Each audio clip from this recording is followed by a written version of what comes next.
Chapter के start में हम गुनहू को देखते हैं जो कि यहाँ से बोल रहा था, मैं बस क्यूरियस हूँ कि अगर इन्हें पता चल गया दूसरे इनके बारे में जानते हैं तो क्या इन्हें एम्बैरेस फील होगा। और उसे हाथ के इशारे से बताने लगता है कि ये दोनों क्या कर रहे थे। बस एक टाइम में एक बार ही नहीं बल्कि पूरा टाइम मैंने खुद इनकी सारी आवाज़ें सुनी हैं। योहान बताता है मैं इनकी सारी मेमोरीज नहीं देख रहा बल्कि बस धीरे धीरे से कुछ इन्फॉर्मेशन गैदर कर रहा हूँ। वैसे ये मेरे लिए भी ठीक नहीं है। अगर मैं इनके एक साथ गुजारे सभी मोमेंट्स को देखने लग जाऊंगा तो वो इमोशंस मेरे सर पर भी हावी हो जाएंगे। मुझे लगता है उनके लिए सबसे एम्बैरेसिंग तो यही चीज़ होगी कि एक ह्यूमन ने उनकी सभी आवाज़ें सुनी हैं। चलो छोड़ो इसे, इन चीज़ों को इग्नोर करना ही सबसे बेहतर रहेगा। उन्होंने बोलता है तुमने मुझे जो कुछ भी इन दोनों के बारे में बताया क्या वो चीज़ें सीक्रेट नहीं होनी चाहिए थी? इसके बावजूद भी तुमने ये सीक्रेट मेरे साथ शेयर क्यों किया है? तुम ये चीज़ें लोगों को बताओगे तो लोग तुम्हें पागल समझने लग जाएंगे। अगर सच कहूँ तो जब फर्स्ट टाइम मैंने तुम्हें देखा था तब मुझे भी तुम थोड़े पागल ही लगे थे।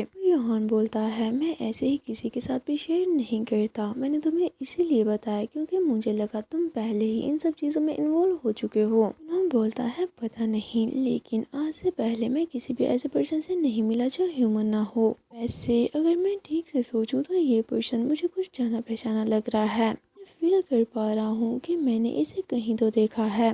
काफ़ी गौर से चीफ के थोड़ा क्लोज होकर उन्हें देख रहा था ताकि वो याद कर पाए कि इससे पहले वो इनसे कहाँ मिला है। इतने में अचानक से चीफ ने अपनी आईज ओपन कर ली जिसे देखकर उस बेचारे की तो जान ही निकल जाती है। पूरी तरह से चिल्लाने लग गया, साथ ही बैलेंस बिगड़ने की वजह से चेयर से नीचे गिर जाता है। दूसरी तरफ चीफ तो अपने सर पर हाथ रखे उठकर बैठ चुके थे। दूसरी तरफ उसे देखते हुए योहान सोचने लग गया था कि इसने न सिर्फ यू चैनू की मेमोरीज एरेज की बल्कि अपनी मेमोरीज भी सील कर ली थी। लेकिन अब इसे देखकर लग रहा है जैसे कि इसकी मेमोरीज वापस आ चुकी हूँ। ऐसे ही चीफ ने यू को अपने पास देखा तो जल्दी से उसे अपने गोद में करके पूरी तरह से कवर करते हुए काफी गुस्से से उन दोनों की तरफ देखने लगे। ऐसे खुद को घूरता देखकर यूनो तो जल्दी से योहान को प्रोटेक्ट करने के लिए उसके सामने आ गया। बोलता है आमतौर पर जो डॉग्स बिना भौंके घूरते रहते हैं वो बाइट नहीं करते। फिर योहान बोलता है हे तुम ये क्या कर रहे हो? ये कोई डॉग नहीं है, ना ही हम बाइट करने की हालत में हैं। दूसरी तरफ चीफ तो जोर से यू को हक किए हुए गुस्से से पूछते हैं आखिर तुम दोनों ने यू चुएल के साथ क्या किया है? फिर योहान बोलता है मैं बस क्यूरियस था कि इसकी लाइफ इतना ज़्यादा मेस्ड अप क्यों है। मैं बस जानना चाहता था कि इसके साथ ऐसा किसने किया है। अगर कोई ऑर्डिनरी ह्यूमन इसे वैसी हालत में देख लेता तो यही समझता जैसे इसे किसी डीमन ने पोजेस्ट कर रखा हो। वैसे तुमने तो इसकी किस्मत पूरी तरह से बर्बाद कर दी। Well done. तुम्हें देखकर लगता है जैसे तुम पहले ही इस बारे में जानते हो कि तुमने क्या गलती की है। फिर तुम मुझे ऐसे क्यों देख रहे हो?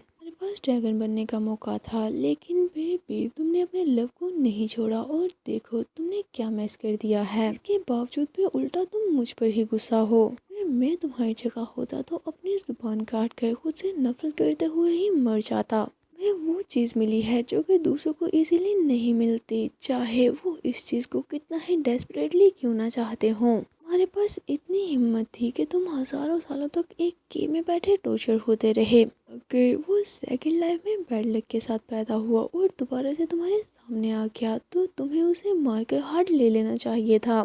उसकी डेस्टिनी बदलना चाहते थे, रिस्पॉन्सिबिलिटी लेना चाहते थे और ये सब कुछ करने के लिए तुमने ड्रैगन बनने का रास्ता भी छोड़ दिया। और अब तुम एक इनोसेंट पर्सन को भी इन सब चीज़ों में घसीट चुके हो। तो बताओ मुझे तुम्हें और क्या करना है? यहाँ तक कि तुमने ये सब कुछ चीज़ें छोड़कर यहाँ से भागने की भी कोशिश कर ली और इसके बावजूद भी तुम मुझ पर गुस्सा हो। क्या लगता है तुम ह्यूमन बन गए हो तो गलतियाँ करते फिरोगे? अगर तुम्हें इस बारे में कुछ कहना है तो जल्दी बोलो। वो तो कुछ ज़्यादा ही गुस्सा हो चुका था, इतना ज़्यादा कि उसकी आईज भी चमकने लग जाती हैं। पर गुनहू तो काफ़ी गौर से बस उसे ही देखने लगा और बोलता है हे तुम्हारी आंखें अचानक ही इनका कलर चेंज हो गया है। फिर उसने गुस्से से अपनी आईज बंद कर ली। गुनहू उसकी ओर भी क्लोज आने लग गया और जिद करता है कि मुझे ये देखनी है, आईज ओपन करो। ये तो काफी कूल लग रही थी। ऐसा करने पर योहान को इतना गुस्सा आया कि वो उसके फेस पर स्लैप मारते हुए उसे खुद से दूर रहने का बोलता है। हाँ, मेरा सर गुस्से से बढ़ता जा रहा है और तुम्हें मजाक करने से फुर्सत ही नहीं।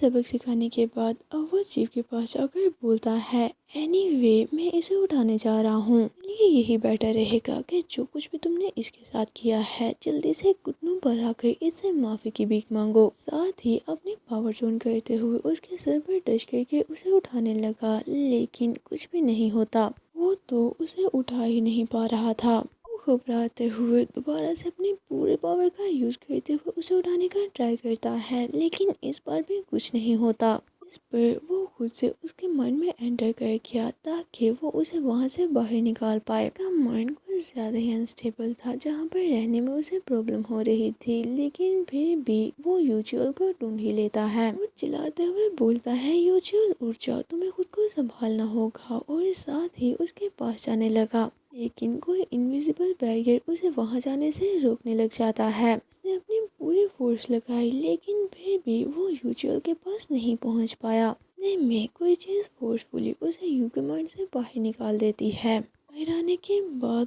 वो तो कुछ ज्यादा ही घबरा गया था और बताता है ये बिल्कुल भी रिस्पॉन्स नहीं कर रहा। फिर गुनहू पूछता है, क्या मतलब, क्या ये मर चुका है? वो बोलता है, नहीं ये मरा नहीं है, लेकिन इस कंडीशन में अब ये कभी भी नहीं उठने वाला। इसे सुन के गुनहू तो अजीब सा मुंह बनाते हुए सोचने लगा, यहाँ पर टेंशन तो बढ़ती ही जा रही है। इतने में जीव यू को जोर से हक करते हुए उन दोनों से बोलते हैं, यहाँ से चले जाओ, मैं तुम्हें ब्लेम नहीं कर रहा, बस हम दोनों को अकेला छोड़ दो। योहान जल्दी से बोलने लग गया, मैं इस वजह से वरीड नहीं हूँ कि तुम मुझे ब्लेम करोगे, बल्कि मुझे इसकी फिक्र हो रही है। इतने में गुनहू पकड़ कर वहाँ से पीछे करता है कि इसने बोला है यहाँ से चले जाओ, तो चलो चलते हैं।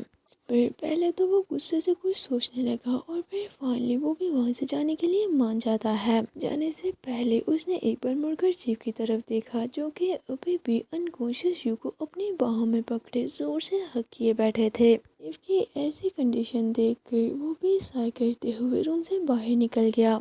निकलने के बाद गुनहू उसे बोलता है, हे तुम्हें देखकर लग रहा है जैसे कि तुमने बहुत बड़ी गलती कर दी हो, क्योंकि इस बार पर योहान तो काफी ज्यादा गुस्से से घूरते हुए उसकी तरफ देखने लग गया। अचानक ही खुद को शांत करते हुए पूछने लग गया कि क्या तुम्हारे पास कार है? फिर गुनहू से बताता है कि हाँ मेरे पास कार है, साथ ही मेरे पास एक मोटरसाइकिल भी है। गुनहू बोलता है, मैं चाहता हूँ कि तुम अपने अपॉइंटमेंट्स पोस्टपोन करके मुझे कहीं लेकर जाओ। फिर गुनहू जल्दी से बोलने लग गया, क्या मतलब, लेकिन मेरे कस्टमर कंप्लेन करेंगे, मैं ऐसा नहीं कर सकता। ये सुनकर योहान ने तो काफ़ी ज़्यादा सैडली अपना सर झुका लिया और पूछता है, क्या वो काफ़ी ज़्यादा कंप्लेंट्स करते हैं? योहान की ऐसी हालत देखकर उसे बिल्कुल भी अच्छा नहीं लगा और वो जाने के लिए मान जाता है। रूम के अंदर देखते हैं जहाँ पर चीफ यू को पकड़े उसका नाम पुकार रहे थे, घबराते हुए उसे उठा रहे थे और बोलते हैं, सच तो ये है कि मैं तुमसे बहुत सी बातें करना चाहता हूँ, लेकिन थैंक यू,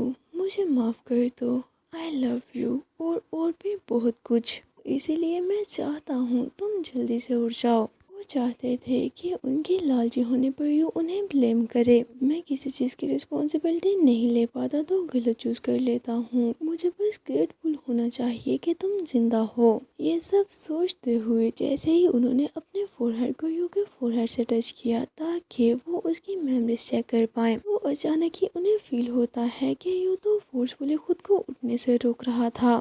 ये फील करके वो तो कुछ ज़्यादा ही चौंक गए और सोचने लग जाते हैं, तुमने बिल्कुल ठीक कहा, तुम नहीं उठना चाहते, कोर्स तुम नहीं उठोगे क्योंकि तुम्हें अभी अभी पता चला है कि तुम्हारी पूरी लाइफ किसी के कंट्रोल में थी, उसने अपनी मर्जी से तुम्हारी लाइफ को शेप दिया है। मैं ये सब कुछ समझ पा रहा हूँ यूजुअल, अगर तुम ऐसा ही फील करते हो तो ठीक है। फिर के बाद वो काफ़ी केयरफुली यू को वॉश करते हैं। वॉश करते हुए भी वो काफ़ी ज़्यादा सैड थे और प्यार से उसके फोरहेड पर किस भी करते हैं। इतनी देर में उन्होंने उसे अच्छे से ड्रेस अप करके रेडी कर लिया जैसे कि वो उसे कहीं ले जाने वाले हों। उसी तरफ हम गुनहू और योहान को देखते हैं जो कि कार में बैठकर माउंटेन्स की तरफ जा रहे थे। गुनहू उसे माउंटेन में जाने का रीज़न पूछता है, जिस पर योहान ने बताया कि मैं वहाँ इसलिए जा रहा हूँ क्योंकि मैंने यूजुअल में एक अनयूजुअल एनर्जी सेंस की है।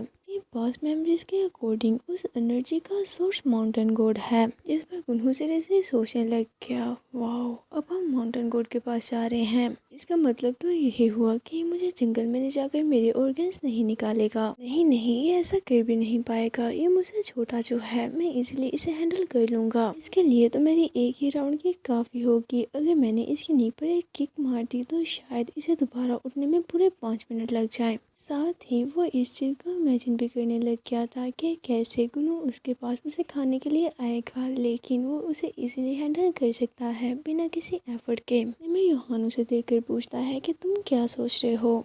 गुनू स्माइल करते हुए बोलता है, मैं बस सोच रहा हूँ कि एक माउंटेन गोट पहले से ही मेरे नेबर की बॉडी में है, तो तुम्हें इतनी दूर तक उसे ढूंढने के लिए क्यों आना पड़ा। योहान बताता है, माउंटेन गोट्स अपनी लैंड से जुड़े होते हैं, वो ज़्यादा देर तक उसे दूर नहीं रह पाते। इसके अलावा माउंटेन गोट जो कि बॉडी में नहीं है, बल्कि उसके अंदर बस थोड़ी सी पावर है।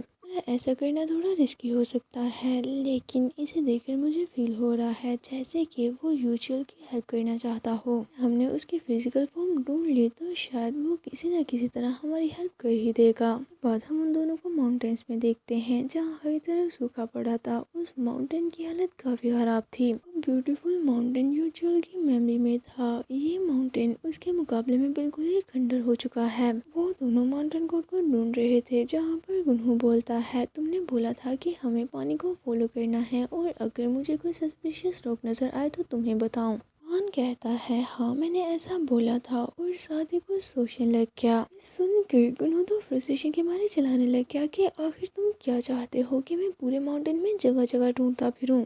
ये खौफनाक माउंटेन, इसमें तो हर जगह पानी और रॉक्स हैं। तो योहान सिंपली बोलता है, अगर तुम्हें कोई भी सस्पिशियस चीज़ नजर आए तो बस मुझे बता देना, जैसे कि कोई पत्थरों का ढेर। अगर तुम्हें वो सस्पिशियस लगे और तुम सोचो कि ये यहाँ पर क्या कर रहा है। सुनकर गुनहू बेचारे का तो दिमाग ही घूम जाता है। वो तो समझ ही नहीं पा रहा था कि अब वो यहाँ पर क्या करे।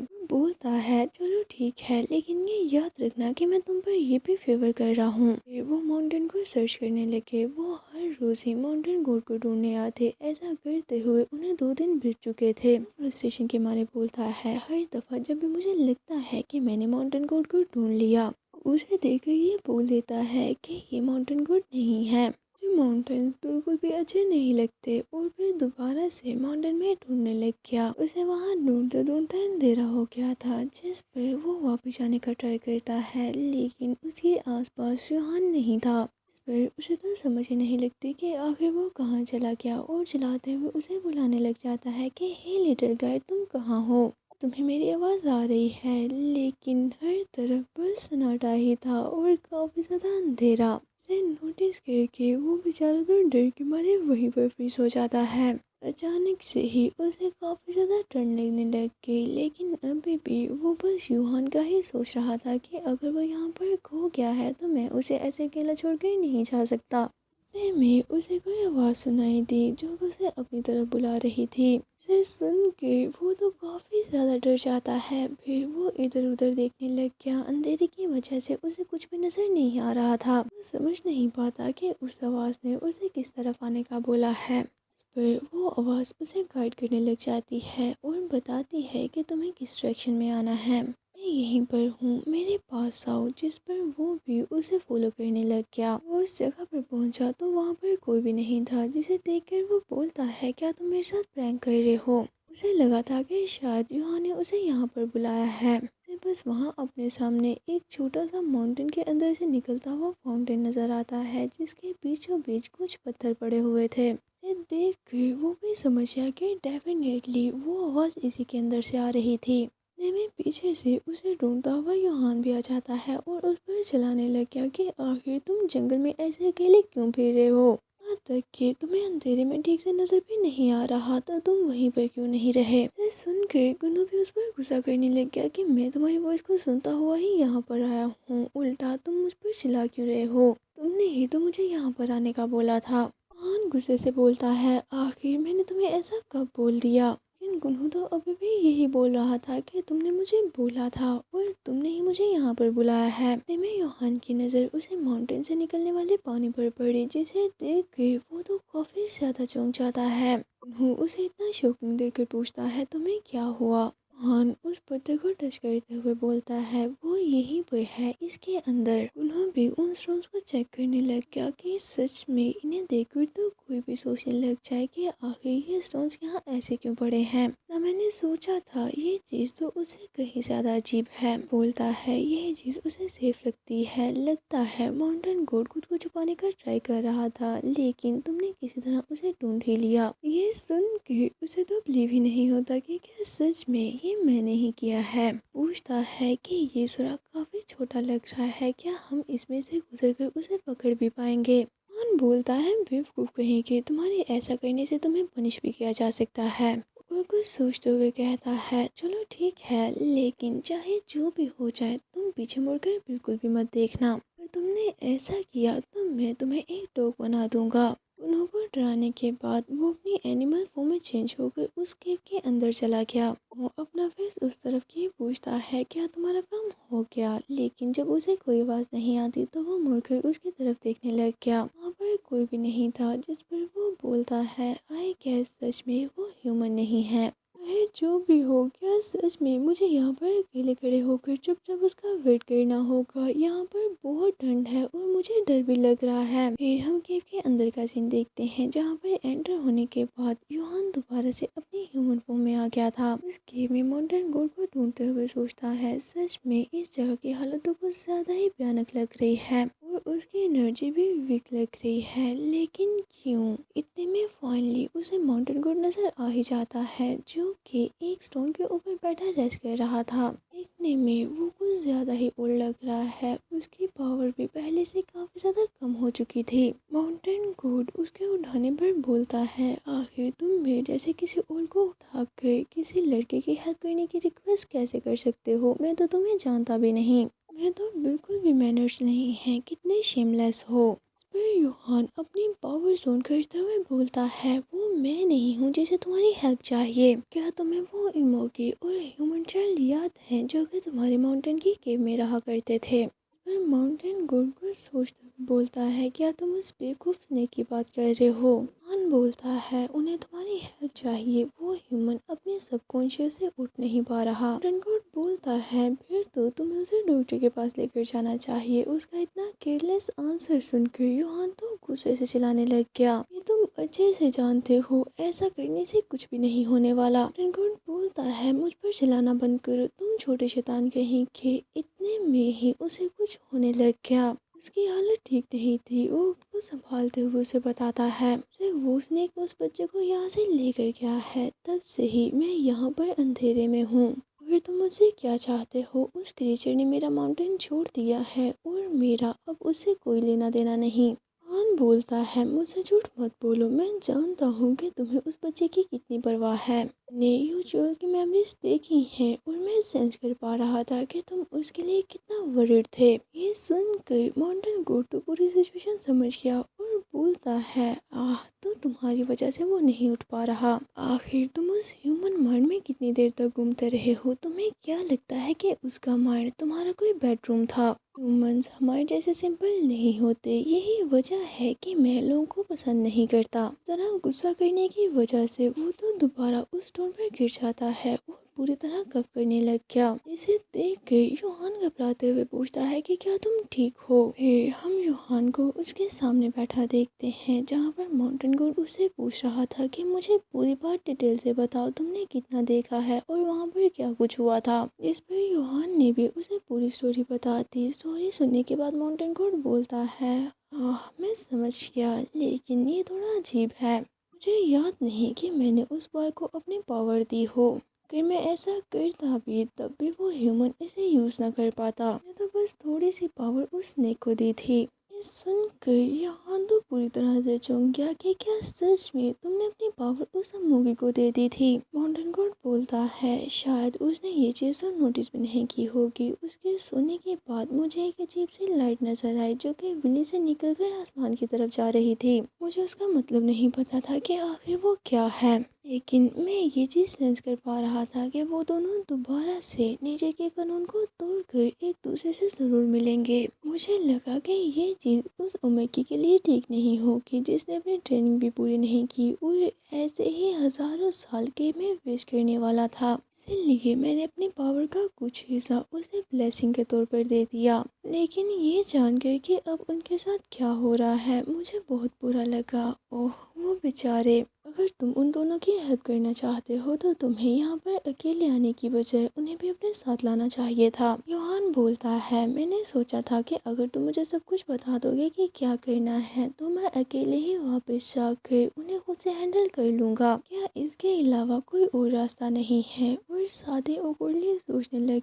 गया, मुझे लग रहा है कि अगर मैंने एक और वर्ड भी मुँह से निकाला तो ये गुस्से के मारे अब तो मुझ पर अटैक ही कर देगा। माउंटेन गुड बोलता है, मैं इतना भी मिरेकल नहीं हूँ। अगर मुझे उनके लिए कुछ करना है तो उसके लिए उन्हें यहाँ पर खुद आना होगा। माउंटेन गुड के बार बार बोलने पर अब तो यहाँ भी awkwardly सोचने लग गया कि डैम इट, मुझे उन्हें यहाँ अपने साथ लेकर ही आना चाहिए था। मैं उस झूठ को दोबारा खुद को यहाँ पर लाने के कैसे बोलूँगा? नहीं नहीं, मैं ऐसा नहीं कर सकता। शायद इमोकी को ड्राइविंग आती होगी। मैं माउंटेन गुड अचानक से कोई चीज़ सेंस करते हुए बोलता है, वो आ रहे हैं। इस पर योहान चौंकते हुए पूछता है कि कौन? माउंटेन गुड बताता है, वो दोनों यहाँ पर आ रहे हैं, यानी कि मौकी और यूचियोल। उन्हें देखने के लिए जाना चाहिए। देखते हैं वाकई ही जीव को अपनी गोद में उठाए वहाँ पर पहुँच चुके थे। यूं अभी भी पूरी तरह से अनकॉन्शियस ही था। हम उसके माइंड में देखते हैं, हाँ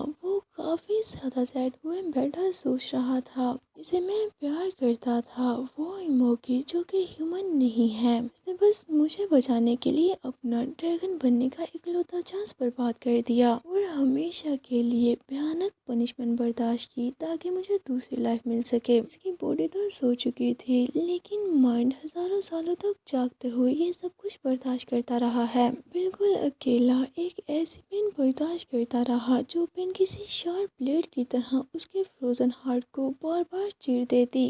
जब तक मैंने अपनी सेकंड लाइफ में उसे जगा नहीं दिया, अपने के बाद भी उसकी पेन खत्म नहीं हुई। वो मौकी जिसे मैं प्यार करता था उसने ये सब कुछ बर्दाश्त किया। इसके बावजूद भी जब उसने मेरी छोटी और चोटों से भरी हुई बॉडी देखी तो पहले से कहीं ज्यादा हार्ट ब्रोकन हो गया। उसे मेरी पेन अपनी हजारों सालों की पेन से ज्यादा लगने लगी। फिर वो दोबारा से मेरी लाइफ में सब कुछ ठीक करने का ट्राई करने लगा जैसे कि ये सब कुछ उसकी गलती हो। लेकिन असल में उसके लिए तो मैं ही एक कर्स हूँ। ये सब सोचते हुए वो तो बुरी तरह से रो रहा था कि मेरे जैसे किसी को पैदा होने का कोई हक नहीं। इतने में से माउंटेन गोड की आवाज़ आती है जो कि बोल रहा था, कितना अजीब लग रहा है। मैं श्योर हूँ कि प्रीवियस लाइफ में तुम इतना नेगेटिव नहीं सोचते थे। शायद मुझे उसे सबक सिखाना होगा। जिसे सुनकर पहले तो यूँ थोड़ा चौंक गया था, फिर अपने आंसू साफ करते हुए बोलता है, माउंटेन गोड आप यहाँ पर? माउंटेन गोड बोलते हैं, मैं यहाँ इसलिए हूँ क्योंकि उस छोटे ब्राउन हेयर वाले लड़के ने तुम्हें इतनी ज़्यादा मेमोरीज वापस ला दी जिसे तुम हैंडल ही नहीं कर पाए। हम पर्सनली एक दूसरे से पहली बार मिल रहे हैं लेकिन फिर भी तुमने मुझे देखते ही पहचान लिया।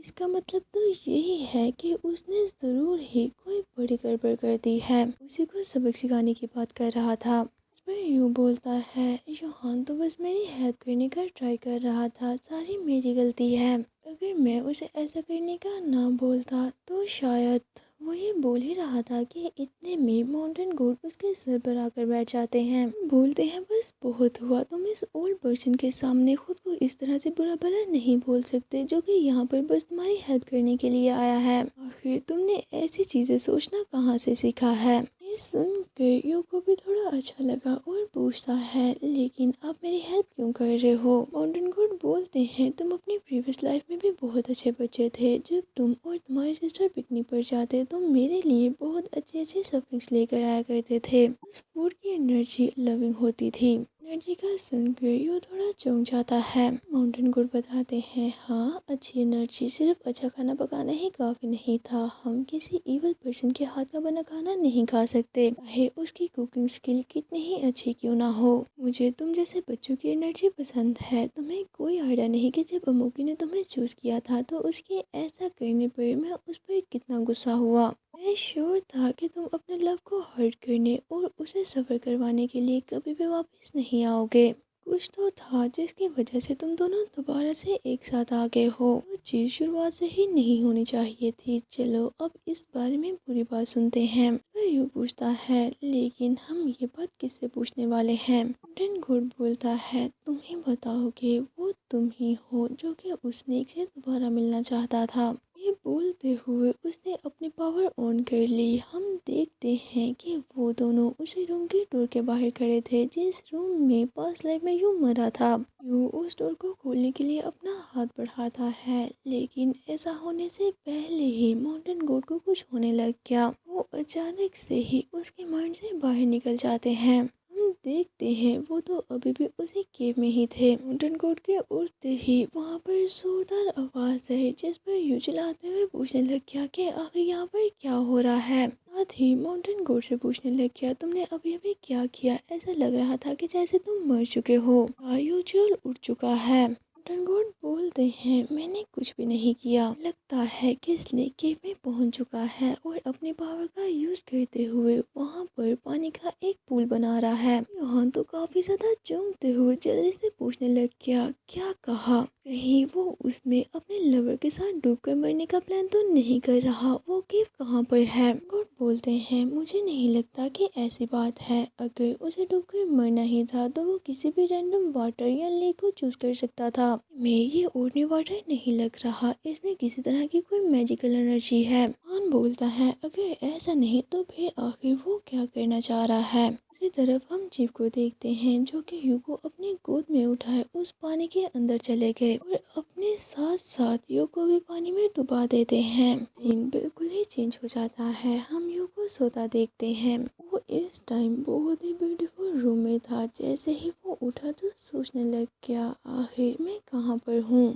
फील कर पा रहा हूँ कि मुझे एक बहुत लंबा ड्रीम आया था, लेकिन मुझे वो याद क्यों नहीं आ रहा। साथ ही वो बेड से उठते हुए स्टेयर से नीचे आ गया, जहाँ से उसे फूड और कॉफ़ी की स्मेल आ रही थी। इतने में उसकी नज़र किचन पर पड़ती है, जहाँ पर चीफ करे उसके लिए ब्रेकफास्ट बना रहे थे। उसे देखकर बोलते हैं, मैं तुम्हें उठाने ही वाला था, तुम्हें ठीक से नींद आई। जिस पर यू तो कंफ्यूजिंगली उनकी तरफ देखने लग गया कि चीफ यहाँ पर क्या कर रहे हैं। इतने में चीफ उसके पास आकर बड़ी सी स्माइल करते हुए उसके सर पर हाथ रखकर बोलते हैं, जरा अपने फोरहेड को तो देखो, तुम तो जरूर ही किसी रोग की तरह सो रहे होगे। इस पर यू तो बस यही पूछता है, हम यहाँ पर क्या कर रहे हैं? गाइस, क्या लगता है चीफ ने उसके साथ क्या किया होगा? क्या ये सब कुछ रियल है या ड्रीम? जल्दी से अपना अपना आंसर कमेंट बॉक्स में ज़रूर बताएं। तो इसी के साथ आज का ये पार्ट यहीं पर एंड होता है। अगर आपको ये वीडियो अच्छी लगी हो तो प्लीज़ जाने से पहले इसे लाइक ज़रूर कर दें। इस पार्ट के लिए आपको 500 लाइक्स का टारगेट कंप्लीट करना होगा। जैसे ही ये टारगेट कंप्लीट होगा मैं नेक्स्ट वीडियो अपलोड कर दूँगी। तो चलिए मिलते हैं आपसे नेक्स्ट वीडियो में। Until that take care of yourself and bye bye.